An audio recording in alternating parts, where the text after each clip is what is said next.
I went to the one of these father-son things that reminds me, because my parents divorced pretty early on, but they were together long enough to make me completely miserable by them being together during my time I was in school, elementary school and stuff. And I wanted them to do things. Like, I wanted them to be real parents and stuff and go on. Like, I wanted my mother to be the mother that went on the field trips on the bus and stuff. And I wanted my father to go to the father-son things. And they went to a couple of them, and all I know is they were constantly hung the fuck over. No. Like, so bad, because they had to be drunk at night to even deal with each other. It was just a wreck. So one time I went to go see You're a Good Man, Charlie Brown or something in the city here. You know, take the bus out from Long Island, field trip. Yay. And my mom is all gussied up like a whore.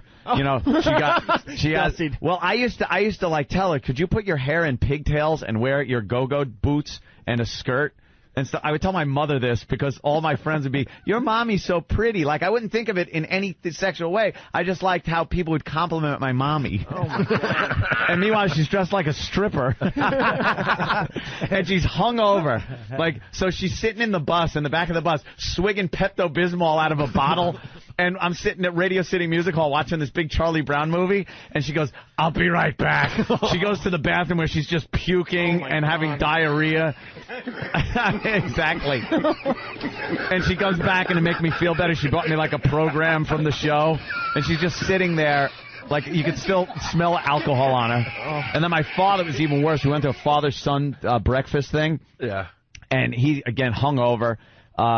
We drive to this place. We get there 20 minutes late because he got lost.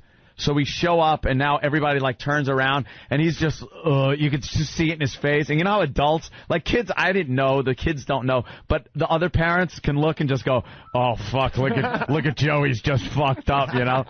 So he sits down and then proceeds to blast out the worst drunk farts ever. And embarrassing the shit out of me. Like, everybody's going, holy shit, what's that? And my father's just lifting a cheek on, laughing. Just constant embarrassment. That sounds good. Horrid. My second dad used to punch me in the face.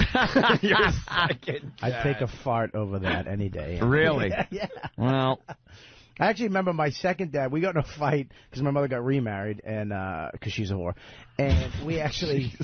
The second dad had a fight, and I'm like, I'm calling my dad.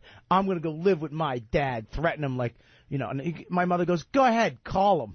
Oh. So I called him like, Dad, you know, I'm crying. I can't live here, you know, blah, blah, blah, blah, blah. And he goes, look, put your mother back on the phone. And she goes, I told him. And he just hangs up his phone. He doesn't want you either. Oh, wow. He doesn't want you either? Yeah. And that's when I started killing small animals. And blowing guys. That'll put you in show business right there. It's just tragic. That will put you right in show business. Trying to get the attention of everybody. Yeah. Like, they just didn't get it back then. They thought, you know, all right, we fucked. We had some kids. Let's get married and make them miserable for long enough. And then, you know, we'll split up. And then we'll send them on their fucking neurotic ways to do whatever the fuck they're going to do. It's like, gee, thanks. Thanks for putting in the effort. And my father had to move to California to get far enough away from my mother. Like, they were just miserable together. Miserable. And then I get shipped out there and then back here. Oh, I told you the time. My mother bought me a ticket. I got to tell you real quick. My mother bought me a ticket because I said, I got to get back to New York, California. I'm not doing anything here. I'm stagnating. This is when I finally got a little older and realized, oh, my God, unless I want to sit out in front of a horse stable drinking a 40 of Bud with my father and his friends, I better get back to New York and at least give school a shot. So my mother goes, okay, I'll send out money for the plane ticket. Sent out the money for the plane ticket. My father takes it. Buys me a Greyhound bus ticket at 14 years old and uses the money for the rest of the money. Takes it, shoves me on a bus, and sends me on a 2-week trip from L.A. to New York City with winos, prostitutes, on a whirlwind tour of the dregs of society. Of the shitholes towns. That should be a movie. That has to be a movie. Believe me. You know what I find funny? Instead of a 6-hour plane ride, it's a 2-week tour of the shithole. Where the first night I fell asleep on the back of the seat of the bus. I woke up and half my head was numb. I thought I had a stroke at 14. And it didn't go away for a month. My side of my head and one thumb went completely numb on me for a month. I was like, I got to go to a doctor. This is fucked up. And apparently I just cut off the blood flow long enough to my scalp where it didn't come back alive for a month. And he gave me money. He gives me money to get across, and he gives me like $20 for food. For like 2 weeks. 2 weeks. We stop in Vegas, and I'm like, I need more money. So I get some change, and I'm 14 at the slot machine sneaking around. I lost the $20. So I had no money left. So I hooked up with this girl that was going to Cheyenne, and she had some food and some money and shit. And she wound up with me and my brother, because my brother was with me, but, you know, he wasn't older than me by 18 months. Wow. And, yeah, we wound up going there, but my brother had tie stick in his luggage, so we had to give it to the girl in Cheyenne because we got arrested when we got off the bus because they thought we were runaways. It was just tragic. Did you have a stick with like a bandana on the end of it? Yeah, that was pretty much it. My dad just shoved us off there. He would do that shit all the time, though.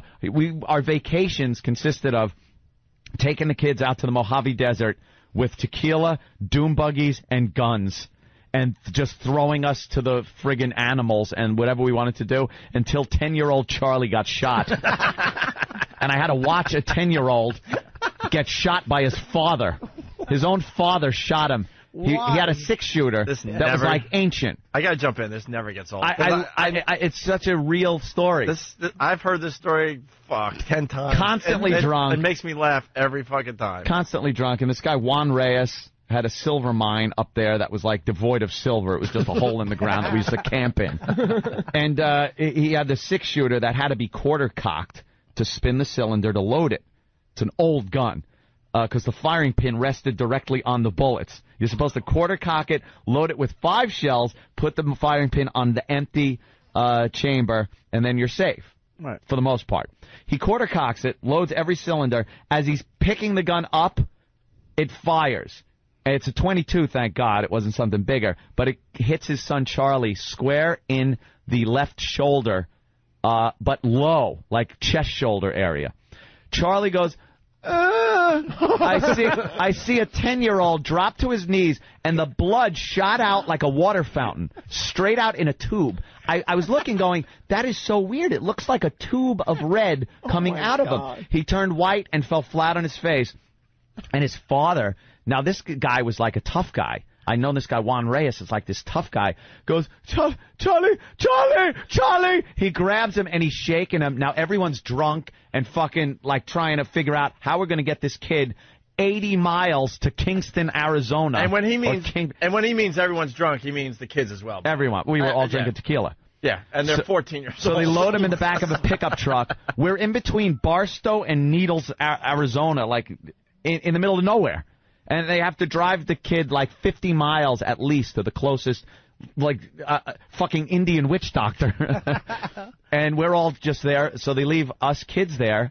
And then the police show up because it's a shooting. And they came up with their guns drawn, lights, everything, because they didn't know. They thought we were like the Manson family out in the desert fucking shooting each other. Why would they think that? Because we kind of were. Yeah, exactly. You should have been raised by the Manson family. It would have been a better fucking parenting than what was done. Yeah. Holy shit. We would go out in this dune buggy. A kid would drive, like the 10-year-old would drive. We'd be hanging over the roll bar like Rat Patrol, fucking shooting anything that moved.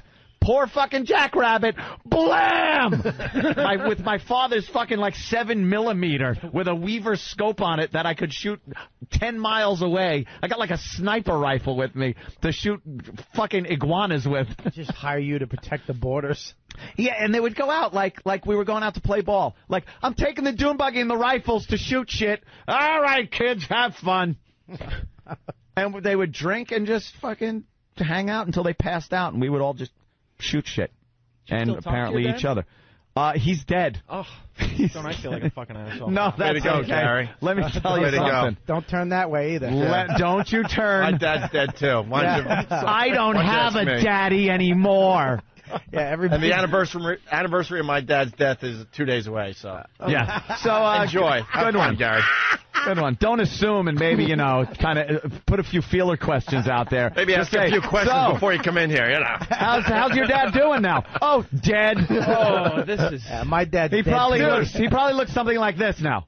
Oh, like his jaw dropped, like the Indiana Jones skeletons. They all got the jaws that are like, looks like Rasputin. Yeah, there's like big hissing cockroaches coming out of his eyes. I fucked up Pete so bad at the last virus show. We're backstage and we're watching Louis C.K. and I'm having kind of a moment because it was my dad's birthday when we were doing the Detroit show. And I'm sitting there kind of like, like all of a sudden some thoughts are coming in my head. I'm just like taking a moment. I'm sitting on some of the cases, whatever, backstage. And Pete sits next to me and goes, wow, the show's doing real well and stuff. I'm like, yeah, And all of a sudden I go, yeah, it's my dad's birthday today. And he goes, oh, wow, cool. How old is he? Oh, no. And I go, no. It was obvious. The only reason I said that was because it was obvious I was kind of having a moment. Yeah. So I thought he knew. So I go, yeah, it's my dad's birthday. I'm kind of going. I didn't say going through a thing right now. I just said, yeah, it's my dad's birthday. He goes, yeah, how old is he going to be? How old is he today? I'm like, he's dead. Oh. He's dead. Right away, Pete's like, yeah, how do you come back from that one? It's like, But that's how sick I am, because I could have let him off easy, but I'm like, he's dead. I'll let him off easy, yeah. Just say the age without going into anything. Or something. I could have done something. How old he would have been. And he... How old would he be if he didn't die? Yeah, you mean...